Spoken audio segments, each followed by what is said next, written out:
bahwasanya di dalam kehidupan kita Allah disebut mukjizat, kalau wali disebut karamah. Ya, ulama bukan waliullah disebut maunah, tapi itu disebut istidraj. Jadi kelebihan yang diberi itu disebut istidraj, bukan karamah. Jadi kalau keistimewaan untuk kepada hambanya, tapi bukan untuk semakin dicintai, cuma Allah murka kepadanya. Jadi hati-hati, tidak semua pemberian Allah itu adalah nikmat, tidak. Ini yang harus saya luruskan dulu. Ada melakukan kesalahan, banyak melakukan dosa, tapi kadang dia diberikan kelebihan. Kelebihan itu bukan maunah, tapi itu adalah istidraj. Jadi Allah berikan supaya semakin jauh. Hanya di dalam hadis qudsi itu Allah mengatakan, man lam yashkur ala na'mai wa falyakhruj minal ardi falyatruk rabban siwai. Jadi Allah itu marah.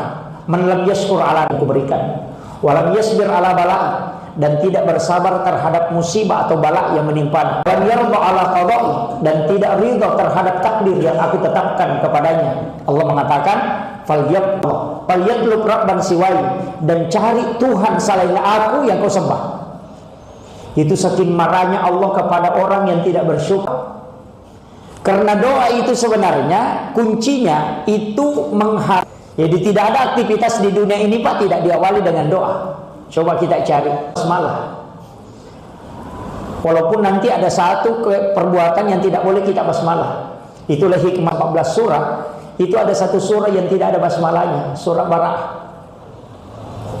Itu sebenarnya hikmahnya seluruh mencuri tidak usah baca basmalah. Itu kuncinya. Kalau mau melakukan kejahatan tidak usah basmalah lah. Berapa? Siapa basmalah apa lah? Satu. Wow, sedikit. Satu kalau cuma satu ada 27. Sebenarnya kita tidak tahu, cuma ada yang hafal. Bisa Allahur Rahmanur Rahim. Tidak pakai bi, tapi langsung Allahur Rahmanur Rahim. Itu dibaca kalau Rahmanur Rahim, tidak pakai bi. Itu ada penjelasannya. Guru Quraisy mengatakan kalau bismillah berkah. Kalau Allahur Rahmanur Rahim itu pertolongan langsung. Jadi kalau kita mau tanam sesuatu, kita minta pertolongan. Makanya dibaca Allahur Rahmanur Rahim. Itu bukan Bismillahirrahmanirrahim. Kemudian ada juga Bismillah. Karena itu yang dibaca kalau menyembelih. Ada dua baca itu, Bismillahi Allahu Akbar. Ada yang baca Bismillahi. Tidak boleh baca Bismillahirrahmanirrahim. Tidak boleh digunakan Rahman Rahimnya. Makanya yang dipakai langsung Bismillahi Allahu Akbar.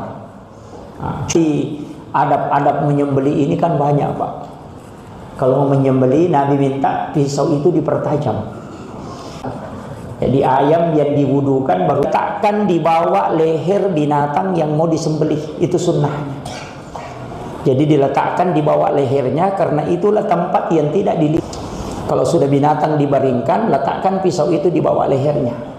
Kemudian napasnya binatang, tunggu dia masuk. Jadi kalau napasnya lagi masuk, langsung sembelih. Jangan biarkan keluar langsung terpotong, itu jalur napasnya. Kalau ada binatang napasnya masuk kemudian disembelih, itu pasti tidak bau. Itu kan menyembelih itu ada dua macam. Ada orang yang menyembelih dia tarik ke atas, ada yang dorong ke bawah. Periksa orang yang menyembelih, kalau tarikan pisaunya ke bawah terakhir, berarti binatang itu akan menghadap ke bawah kemudian meninggal. Kalau ayam disembelih dia akan menghadap ke bawah, kecuali kalau sapi kan tidak bisa. Kalau ayam disembelih itu di terakhir pasti menghadap ke bawah. Tapi kalau ditarik ke atas terakhir itu dia akan menghadap ke atas kemudian meninggal. Itu kalau ayam. Dia nak dimakan itu yang menghadap ke atas. Kalau yang menghadap ke bawah itu tidak. Itu kuncinya. Beda sekali itu. Nah, ini kalau kita tidak mau kalau binatang itu keras, ditemelo kumakat doi. Kalau ayamnya misalnya ayamnya sudah tua, kalau kita tidak mau keras, ini lidah jangan kasih simpan di tengah. Pas di tengah, istilahnya guru tapakawangi lilam. Itu tidak akan keras itu. Kalau meloki palisai, binatang itu misalnya agak kurus, capal itu, lihat itu. Baru bacakan sholawat, Allahumma sholli ala Muhammad, baru lihat binatang itu, baru baca Allahumma, baru usap. Kalau kulitnya sudah bergerak begini atau badannya ada yang bergerak, sembelih. Itu cukup dimakan. Banyak sekali itu ngomong-ngomongnya itu tidak benar. Saya harus buka ini karena sebenarnya Guru tak sudah ajarkan istilahnya makanan yang jantungnya itu binatang itu dibelah. Kalau ada darah mengumpal di dalam berarti istinjanya tidak bagus. Bersih, pasti bersih di situ. Itu kalau mau ditahu. Jadi kalau mau tahu penyembelih yang istinjanya bagus diperiksa. Kalau dibelah itu kemudian tidak ada darah mengumpal di dalam, ada tapi sedikit dan itu agak bening, maka itu istinjanya orang itu. Tapi bacaannya itu saja, Bismillahi, Allahu Akbar. Kan begitu. Jadi semua sapi kita mau itu juga bacanya. Makanya Bapak Ibu kalau tidak ada Pak Imam, ya bisa sembelih. Kita ayam kecil, dibawa lagi cari orang yang pintar menyembelih. Kita aja yang sembelih Pak. Makanya saya ajarkan bacaannya Bismillahi, sayapnya begini, cari baru ayam satu lagi. Waduh. Bahkan perempuan itu boleh menyembelih. Guru tak ajak Guru Yusuf itu menemakun remak gere aja na pangolok lama rupa. Jadi itu untuk perempuan. Jadi kan menyembelih begitu.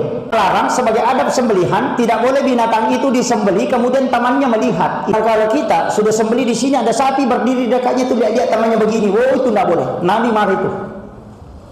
Jangan kau membuat binatang itu tersiksa, itu pantangan itu. Maka kan ketika misalnya penyembelihan kurban, kalau tidak bisa diikat satu kaligus, usahakan kasih penutup.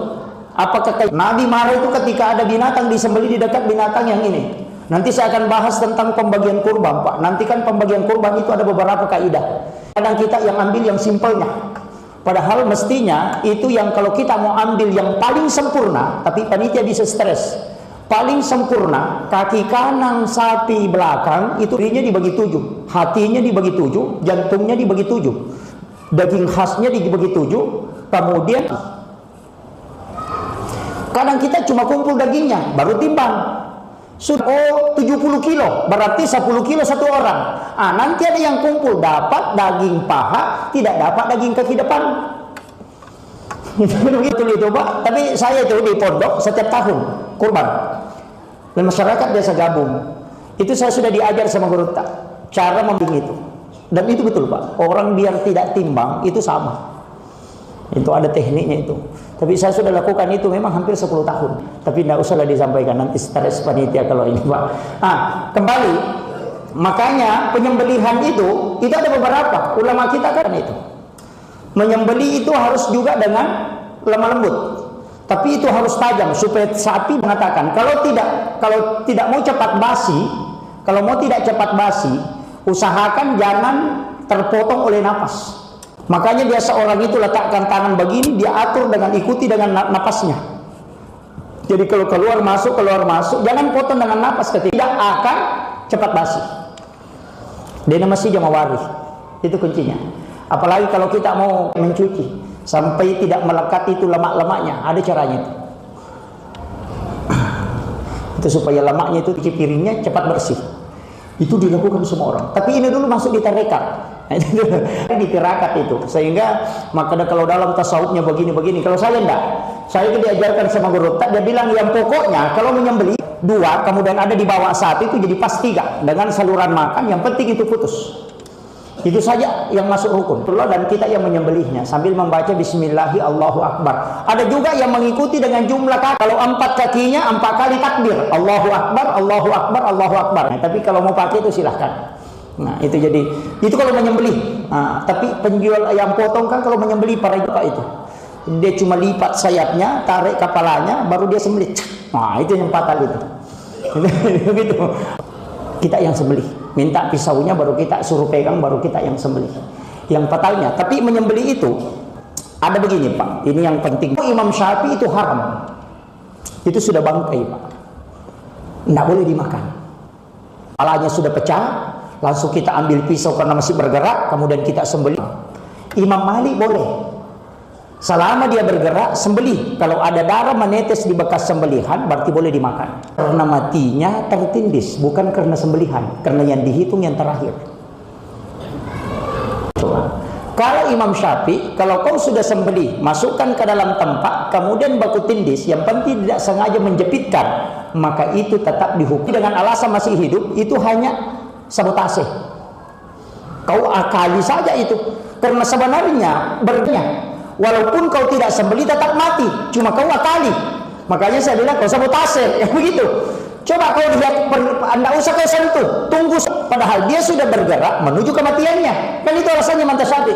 Sehingga dia mengatakan kalau sudah disembelih ada darah menetes berarti ada pengaruhnya, makanya masih halal. Itu perbedaannya.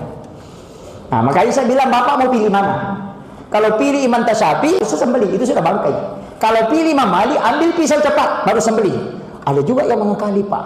Kalau anak ayam ikut Imam Syafi'i. Kalau ayam itu pilih-pilih itu, jadi masalah itu. Saya pernah itu ke Pinrang, pergi ceramah itu senang naik motor. Pas saya singgah, karena saya kasih lewat mobil trek pembawa gabah itu, jelek jalanan saya singgah. Itu ada ayam terbang dari dalam rumahnya orang, langsung tabrak, goyang-goyang begini. Itu pemiliknya ada di atas rumah, pakai handuk-handuk, tidak pakai baju. Dia lihat begini. Langsung dia lepaskan, baru dia melihat ke saya, langsung dia lihat, Pak Ustaz, langsung ambil itu dimakan. langsung saya ditanya, Pak Ustaz, boleh dimakan? Saya tuh berpikir dulu, saya langsung jawab, langsung tanya, Pak, itu ayam kita punya atau bukan? Karena jadi masalah, Pak. Seperti dia bilang bisa dimakan.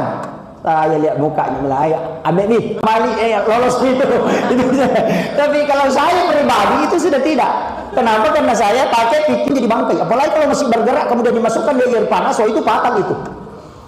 Nah, itu kah tuh? Nah, ini yang penting. Oh, ini sudah lewat ini. Terakhir saya ingin sampaikan bahwa basmalah seperti itu tadi, bismillahi, ada yang pakai bismillahi billahi Allahu akbar, ada pakai bismillah. Ada juga satu bismillah, Pak, ini terakhir. Bismillahilladzi la yadurru ma'asmihi syai'un fil ardi wa fis samai wa huwas samiul alim. Kalau bapak tidak mau digigit nyamuk, itu yang dibaca. Tapi tidak usah diajarkan ini, Dik. Nanti bayiku. Saya pakai itu. Lama di pondok itu tidak pakai kelambu. Saya dapat ilmu ini dari guru. Dulu itu saya lihat pengajian, dia bawakan cara taksiyah. Besok hinggap sebentar terbang lagi. Kita itu sudah goyang-goyang kaki begini, ini makanya. Pulang saya tanya, bagi apa yang dibaca supaya tidak digigit nyamuk? Dia cuma bilang, Bismillahilladzi la yadurru ma'asmihi syai'un fil ardi wala fis samai wa huwas samiul alim. Ini juga yang dibaca, Pak. Kalau kita takut kalau ada racunnya, itu juga yang dibaca. Kalau ada racunnya itu insya Allah kalau Allah berkahi itu akan pecah. Racun begini kalau tersengat tergigit ular sehingga bisa selamat, karena ini yang membuat jamaah di sana banyak. Ternyata Khalifah Umar tanya, itu apa? Dia bilang ini racun ular yang paling mematikan dari India. Umar mengatakan, sini saya coba lihat. Dia lihat itu obatnya itu aja. Kaget ini orang dari India ini satu gelas bisa ular dia minum tidak apa. Itulah dua lapis sama wasem baru minum. Insya Allah besok kita taksiyah. Karena imannya yang baca beda dengan Umar.